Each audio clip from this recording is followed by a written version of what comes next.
দাসপুরের কলাইকুণ্ডু school মাঠে তৃণমূলের প্রতিবাদ সভায় ঋতব্রত বন্দ্যোপাধ্যায়ের দলীয় কর্মীদের উদ্দেশ্যে বার্তা, দলীয় কার্যালয়ে ভূষকালি সংগ্রহ করে রাখুন। বিধানসভা নির্বাচনের ফল ঘোষণার পর বাংলা বিরোধীদের মুখে ভূষকালি আলতো করে লাগিয়ে দেবেন।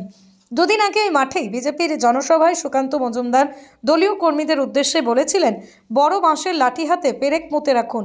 আজ সেই মাঠেই ঋতব্রত বন্দ্যোপাধ্যায় বলেন, বাংলায় আবারও চতুর্থবারের জন্য মুখ্যমন্ত্রী হবেন মমতা বন্দ্যোপাধ্যায়। তারপর যখন গোটা বাংলা জুড়ে বা দাসপুরের মানুষও সবুজ আবির খেলবেন, তার সাথেই দলীয় কার্যালয়ে জমিয়ে রাখা ভূষকালি বের করে বাংলা বিরোধী নেতাদের গালে আলতো করে লাগিয়ে দেবেন।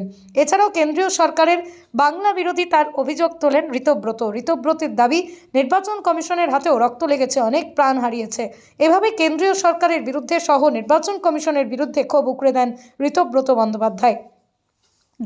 আর দেওয়ালে পিঠ থেকে গেলে দেওয়াল জুড়ে লিখতে হয়, দেওয়ালে ওরা আমাদের পিঠ ঠেকানোর ব্যবস্থা করেছে।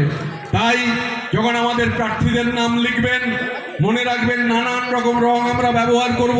আর কালো রং চুনের মধ্যে ভূষকালি গুলে কালো রং রেডি করতে হয়। ভূষকালি কিছুটা করে জমিয়ে রেখে দেবেন। জমিয়ে সব দেওয়াল যখন লেখা হয়ে যাবে, প্রতিটা পার্টি অফিসে টেবিলের তলায় ভূষকালি রাখবেন। যখন মমতা বন্দ্যোপাধ্যায় মুখ্যমন্ত্রী হওয়ার পর গোটা বাংলার সঙ্গে দাসপুরের মানুষ সবুজ আবির খেলবেন, তখন ওই ভূষকালি কিছুটা বার করে আনবেন, বাংলা বিরোধীদের গালে আলতো করে লাগিয়ে দেবেন বাংলা বিরোধিতার চক্রান্তের জন্য। আর মেদিনীপুরের মাটি, আপনি আন্দামান সেলুলার জেলে চলে যান। আন্দামান সেলুলার জেলে যে নাম পাগলের মতো দৌড়ে যাচ্ছে, রোহিঙ্গা রোহিঙ্গা রোহিঙ্গা রোহিঙ্গা বলে চিৎকার করছে।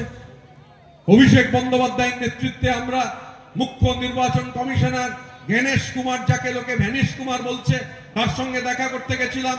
আমরা সেখানে বললাম যে পশ্চিমবঙ্গের বিরোধী দলনেতা যখনই সুযোগ পাচ্ছেন রোহিঙ্গা রোহিঙ্গা বলে কেমন পাগলের মতো দৌড়ে যাচ্ছেন। এখন সারা পৃথিবীতে রোহিঙ্গা রয়েছে 17 লক্ষ, আর শুভেন্দু অধিকারী বলছেন 1 কোটি রোহিঙ্গা বাদ দিতে হবে। এখন কোন স্কুলে অঙ্ক শিখেছেন? যে শিক্ষকের কাছে অঙ্ক শিখেছেন সেই শিক্ষক বেঁচে থাকলে তিনি পর্যন্ত লজ্জা পাবেন যে কিছু শেখানো যায়নি। এমন অঙ্ক শিখেছে, পৃথিবীতে রয়েছে 17 লক্ষ রোহিঙ্গা, আর ও 1 কোটি রোহিঙ্গা বাদ দেবে।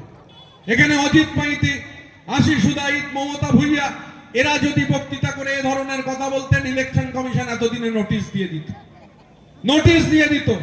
আর এরা বলেছে কেউ 1 কোটি, কেউ 1 কোটি 20 লাখ, কোনো ব্যবস্থা নেই। আসলে নির্বাচন কমিশন বিজেপির একটা এজেন্সিতে পরিণত হয়েছে।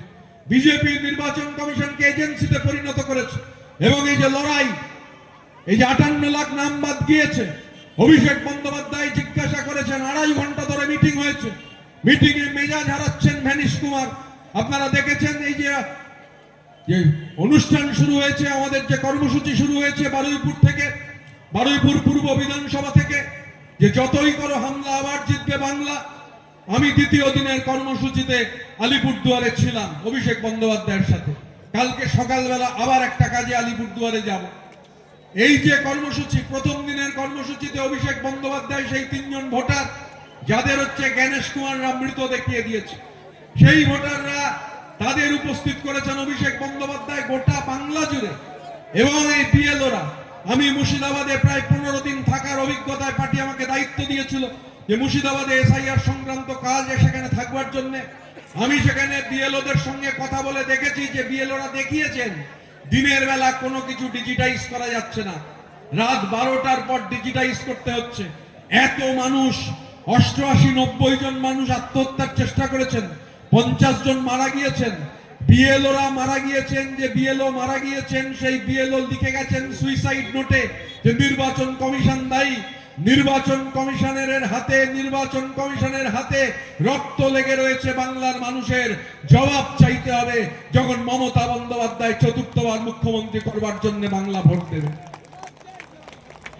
এই যে পরিস্থিতি ওরা তৈরি করেছে, যে আতঙ্কের পরিবেশ তৈরি করেছে, যে আতঙ্কের আদ্যর, এবং যে ঘটনা ঘটছে, 85-র ওপর বয়স হলে তাকে ভোট দিতে যেতে হয় না। যে চুনকালি মানে ভূষকালি সংগ্রহ করে রাখুন বাড়িতে, আগামী দিনে বিধানসভা নির্বাচন আসছে, সেই নির্বাচনে দেওয়াল লিখতে কাজে লাগবে, এবং কিছুটা বাঁচিয়ে রাখুন।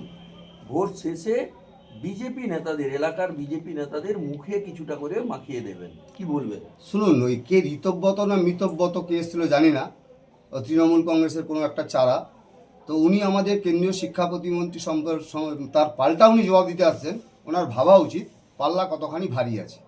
তাই আজকে তৃণমূল কংগ্রেসের জমায়েতে নিশ্চয়ই প্রমাণ হয়েছে, আপনাদের কাছে ফুটেজও আছে, আমাদের কাছেও আছে ফুটেজ, আপনারা লাইভ করেছেন। উনি বক্তব্য রাখতে উঠে মা বোনেরা সভামঞ্চ ত্যাগ করেছেন, খালি মাঠে উনি বক্তব্য রাখছেন। বক্তব্য রাখতে গিয়ে উনি বলেছেন দেয়াল লিখতে গেলে যে ভূষকালিটা লাগবে সেটা তুলে রাখতে নির্বাচনের পর বিজেপি নেতাদের গালে লাগাবেন।